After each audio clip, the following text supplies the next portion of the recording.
Para miles de millones de personas, la Biblia no es simplemente un libro, es la base sobre la que se edifica la realidad, la palabra final, inmutable y eterna. La vemos en habitaciones de hotel y en salas de justicia. Sobre ella se juran promesas y se confían destinos. Confiamos en sus enésimas páginas, en la numeración de sus versículos y en sus encuadernaciones autoritarias. Nos han enseñado que llegó íntegra hasta nosotros, transmitida de generación en generación, desde la cubierta hasta el amén final. Pero, ¿y si no fuera así? ¿Y si el volumen que sostienes en la mano no contuviera toda la historia? ¿Y si, en lugar de un testimonio íntegro, fuera una versión editada, un corte final aprobado por un comité?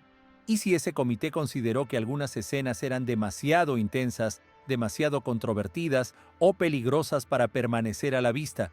¿Y si los capítulos perdidos no hubieran sido tanto extraviados como ocultados? Durante décadas, esas sospechas alimentaron conspiraciones y taquillazos de Hollywood. Hoy, sin embargo, son objetos de laboratorio. Científicos equipados con tecnología que parecía propia de la ciencia ficción están recuperando el pasado, hacen que la tinta vuelva a hablar, leen lo invisible y restauran textos que fueron borrados, quemados o enterrados. Lo que descubren obliga a replantear la naturaleza misma de la tradición que creíamos inmutable. Encontraron cosas que no debían hallarse, y lo que apareció bajo la superficie altera por completo nuestra comprensión de los orígenes. Nuestra historia no empieza en un desierto polvoriento, sino en el aire frío y enrarecido de una cumbre, el monasterio de Santa Catalina, en la península del Sinaí. Más que un monasterio, es una fortaleza erigida en el siglo VI por el emperador Justiniano, situada al pie del monte donde, según la tradición, Moisés vio la zarza ardiente y recibió los 10 mandamientos. Es uno de los lugares más sagrados del planeta y guarda, dentro de sus muros, la biblioteca cristiana en funcionamiento más antigua del mundo. Miles de manuscritos preciosos han sobrevivido allí a las cruzadas, a las invasiones de Napoleón y a 2 guerras mundiales. Sin embargo, esas cápsulas del tiempo no siempre son lo que parecen. Muchas tenían fondo falso. Allí aparecen los palimpsestos, palabra clave en esta investigación. En la antigüedad no existía el papel moderno, se escribía en papiro y en pergamino, es decir, pieles de animales pulidas. Crear una Biblia en pergamino podía requerir el sacrificio de cientos de ovejas, de modo que cada folio tenía un coste enorme. Cuando un texto quedaba anticuado, peligroso o prescindible, los monjes no lo tiraban. Frotaban la tinta con piedra pómez, raspaban la superficie y borraban la escritura antigua para reutilizar la página, escribiendo encima un nuevo texto. Así quedaban ocultos tratados filosóficos bajo himnos, mapas celestes bajo vidas de santos. El rastro primitivo, en apariencia, desaparecía. Hasta hace poco se pensaba que esas capas inferiores habían muerto para siempre. Hoy no es así. La ciencia entró en juego con herramientas muy distintas a picos y palas. Llegaron cámaras multiespectrales, instrumentos que bombardean la página con frecuencias de luz concretas, ultravioleta, infrarrojo y el espectro visible, y registran la fluorescencia resultante. La tinta antigua, habitualmente a base de hierro, reacciona de manera distinta a la del pergamino gastado. Algoritmos computacionales concebidos para analizar imágenes tomadas desde el espacio descifran esas minúsculas diferencias y separan las capas superpuestas como si fueran velos, permitiendo leer lo que hasta entonces era invisible. En el año 2023 se produjo un hallazgo decisivo, un palimpsesto aparentemente anodino, estudiado por equipos como el del investigador Grigori Kessel, mostró en su capa superior una colección de himnos en siriaco. Bajo esa capa detectaron, apenas perceptible, una sombra que latía como un hematoma bajo la piel. Tras largas sesiones de escaneo y terabytes de datos, los algoritmos comenzaron a ensamblar la figura y línea a línea emergió un texto, una traducción muy antigua del Evangelio de Mateo al siriaco. Su antigüedad era notable y, sobre todo, ofrecía una variante inquietante. En un pasaje familiar, el episodio de los discípulos que, con hambre, arrancan espigas en sábado, la versión que conocemos aparece con cierta brevedad. La versión siriaca, por su parte, añade un detalle mínimo. Las arrancaron, las frotaron en las manos y las comieron. Parecen 3 palabras de más, pero importan. Para los fariseos acusadores, ya bastaba con arrancar espigas para considerar la acción una violación del sábado. Frotarlas en las manos implicaba procesamiento, trabajo, una transgresión más grave e indudable de la ley. ¿Por qué se suavizó ese matiz en las copias posteriores que nos han llegado? Ese pequeño hallazgo confirma una sospecha. El texto no era inmóvil, era dinámico. Los copistas actuaban como editores, añadían, quitaban, rebajaban o enfatizaban según convicciones o intereses. Si podían alterar un detalle tan incriminador del evangelio más conocido, ¿qué más pudo ser modificado, borrado o sustituido? El monasterio de Santa Catalina no fue el único lugar que ofreció claves. Ya en 1844, el erudito alemán Konstantin von Tischendorf salvó hojas que los monjes iban a quemar, piezas sueltas que resultaron pertenecer al Códice Sinaítico, uno de los 2 manuscritos más antiguos que conservamos de la Biblia completa. Cuando ese códice fue estudiado con detalle, mostró sorpresas. Además de los 27 libros del Nuevo Testamento que hoy aceptamos, contenía otros textos, la epístola de Bernabé y el pastor de Hermas, que en algún momento estuvieron casi incluidos y luego fueron descartados, y otras ausencias llamaron la atención. El célebre pasaje de la mujer sorprendida en adulterio y la frase «El que esté sin pecado, que arroje la primera piedra», no figuran en el Códice Sinaítico ni en otros manuscritos antiguos. Muchos especialistas consideran que esa historia fue añadida posteriormente. Palimpsestos como el siriaco y hallazgos como el Códice Sinaítico señalan algo decisivo. Lo que pensábamos pétreo era en realidad mutable. Pero para entender por qué se hicieron esos recortes y qué se buscaba proteger, hay que salir del laboratorio y volver al desierto, al descubrimiento que en 1945 sacudió los cimientos del cristianismo. En el Egipto de posguerra, cuando la vida seguía su curso al margen de Europa, un campesino llamado Muhammad Ali al-Samán y sus hermanos iban a recoger Sebak, la tierra rica en nitratos, junto a los acantilados de Jabal al-Tarif. Muhammad Ali era además un fugitivo implicado en una vendetta familiar. La excavación la hacía con nervios y miedo. Al cavar, la azada chocó contra algo duro, un gran ánfora de barro sellada de casi 1 metro de altura. Tras romperla aparecieron códices encuadernados en cuero, 13 libros que, al tocarlos, se desmenuzaban hasta polvo negro. Asustado y sin comprender el valor, Muhammad cargó los fragmentos en un asno y los llevó a casa. Allí, por desgracia, su madre utilizó algunas hojas antiguas para encender el horno de pan. Nunca sabremos qué páginas se perdieron en ese fuego ni qué revelaciones podían contener. Lo que sobrevivió entró en un circuito caótico, ventas parciales en el mercado negro de El Cairo, intentos de sacar los manuscritos del país, adquisiciones por personajes como el psicoanalista Carl Gustav Jung y décadas de dispersión. Con el tiempo, los estudiosos lograron reunir y traducir los fragmentos y el mundo quedó en silencio. No se trataba solo de una biblioteca, sino de una biblioteca prohibida. Entre los manuscritos había textos que se creían destruidos y que procedían de corrientes consideradas heréticas. Eran los evangelios gnósticos. El gnosticismo, durante siglos sinónimo de herejía, representó una de las principales alternativas al cristianismo que se consolidaba. Los gnósticos eran los primeros disidentes cristianos y sus escritos, hallados en Nag Hammadi, explican por qué generaron tanto miedo. El Evangelio de Tomás, por ejemplo, no ofrece cronología ni episodios de nacimiento, ni milagros de panes y peces, ni crucifixión, ni resurrección. Es una recopilación de 114 dichos secretos atribuidos a Jesús y dirigidos a su doble discípulo, Tomás. En lugar de anunciar que el reino vendrá, el Jesús tomista afirma que el reino está dentro de vosotros y también fuera de vosotros, y proclama: cuando os conozcáis a vosotros mismos, seréis conocidos, si no, viviréis en la pobreza. En esa visión, la salvación no depende de la fe ni de mediadores, sino del conocimiento interior, de la gnosis y de un camino directo hacia lo divino sin necesidad de iglesia, sacerdocio o sacramentos.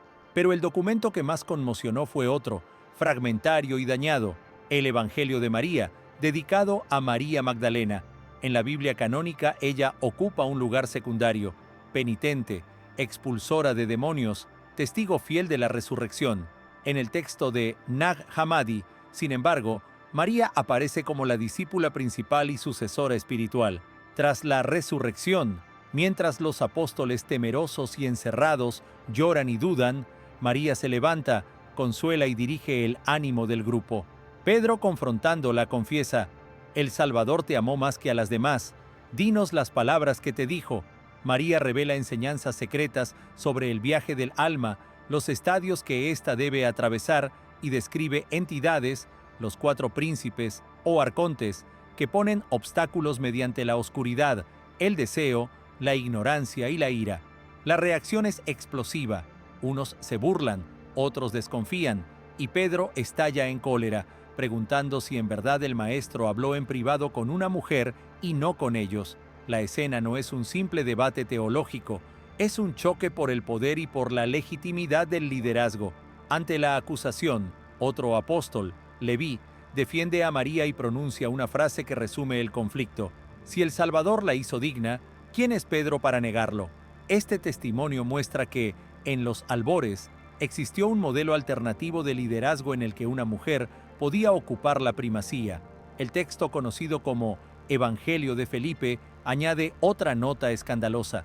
Describe una intimidad afectuosa entre Jesús y María Magdalena, afirma que el Salvador la amaba más que a los demás e insinúa, mediante un término que puede traducirse como compañera o pareja, una relación mucho más cercana que la de mero discípulo. Estas alusiones desafían la imagen tradicional de un Jesús célibe y difunden una posibilidad que resultó intolerable para la emergente ortodoxia. El Apócrifo de Juan, o Libro Secreto de Juan, fue quizá el golpe teológico más duro. Allí Jesús revela a Juan un relato de la creación en el que el Dios del Antiguo Testamento no es el supremo y luminoso absoluto, sino un ser inferior, ciego y orgulloso, llamado Yaldabaoth, un demiurgo que se cree único pero que, en realidad, está por debajo de una divinidad superior e inaccesible. En ese escenario, el Dios creador de la Torá sería un impostor frente al Dios verdadero y luminoso que trasciende toda imagen. Para miles de creyentes, la unidad entre Antiguo y Nuevo Testamento era la base de su fe. Esa separación radical equivalía a herejía y explicaría por qué tales textos fueron combatidos. La pregunta inevitable era: ¿quién decidió qué quedaba y qué debía desaparecer? La respuesta hay que buscarla en nombres concretos. En el año 180, Ireneo de Lyon compuso una obra monumental contra las herejías, una especie de expediente donde censuró y listó evangelios que consideraba falsos. Tomás, María, Judas, Felipe, entre otros, fueron declarados perniciosos. Ireneo, además, adoptó una decisión simbólica de gran alcance: fijar el canon en 4 evangelios. Su argumento fue sorprendentemente administrativo y analógico. Así como hay 4 puntos cardinales, la Iglesia debía apoyarse en 4 pilares. No se trató de una revelación divina, sino de una elección humana con consecuencias enormes. El golpe final lo dio otro actor, Atanasio, obispo de Alejandría, en el año 367. Atanasio no solo era un obispo, sino un político con gran poder y necesidad de cohesión institucional.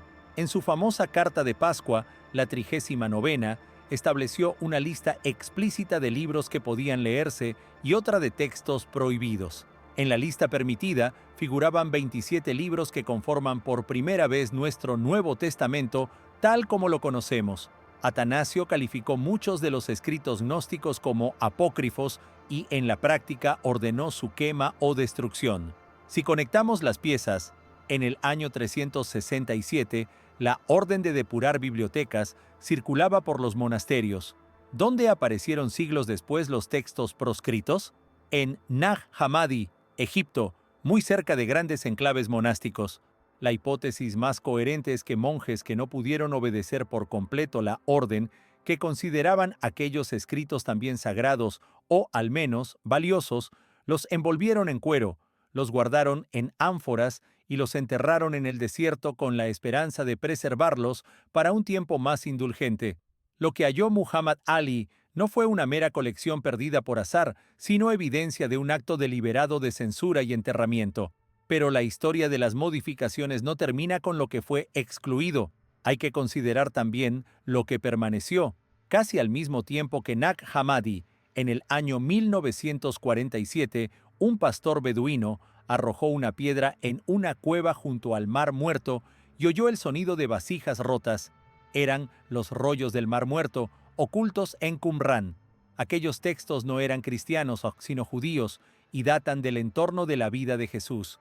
Procedían de una comunidad apocalíptica, los esenios, y revelaron que el judaísmo de aquel tiempo no era monolítico, sino plural y contestatario. Entre los documentos había reglas comunitarias, un llamado rollo de guerra, con instrucciones para una batalla escatológica y un rollo del templo, con ideas rituales alternativas. Sobre todo, aparecieron copias antiguas de libros del Antiguo Testamento que resultaron ser 1000 años más antiguas que las versiones hebreas medievales que hasta entonces se consideraban canónicas. Ese salto temporal actuó como una máquina del tiempo y un detector de falsedades.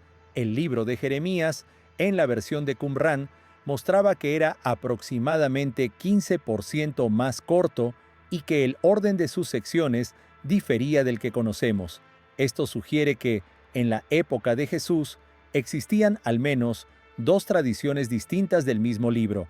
En el caso de Samuel, muchas incongruencias y repeticiones visibles en las copias medievales desaparecían en los textos de Qumrán, que ofrecían una redacción más coherente. Es decir, la Biblia no es una fotografía inmóvil sino un collage, versiones distintas, ediciones, añadidos y cortes realizados a lo largo de los siglos antes de que se fijara un canon. La investigación parecía estar completa. Habíamos hallado textos borrados, bibliotecas prohibidas y versiones competidoras, pero todavía faltaba un episodio que volteara de nuevo la mesa. En los años 70 se descubrió en Egipto un manuscrito que, tras un periplo por el mercado negro y una década perdido en cajas fuertes, fue rescatado y reconstruido a principios del siglo XXI. Tras el trabajo minucioso de ensamblaje de miles de fragmentos, apareció un texto explosivo, el Evangelio de Judas. En él, Judas Iscariote no es presentado como el traidor definitivo, sino como el único discípulo que comprendió la verdadera naturaleza de Jesús y cumplió una instrucción necesaria para liberar su esencia. Jesús, según ese evangelio, reprende a los demás por orar al demiurgo y revela a Judas secretos inaccesibles para los demás. La entrega de Jesús, en este relato, pasa a ser una cooperación para la liberación, no una traición. Todos estos hallazgos no ofrecen una página perdida que lo explique todo ni un manuscrito único y revelador escrito por la mano de Jesús. Lo que muestran es algo más perturbador y clarificador. La Biblia, tal como la conocemos, fue forjada por vencedores. Fue el resultado de una guerra ideológica en la que algunas voces se impusieron y otras fueron silenciadas.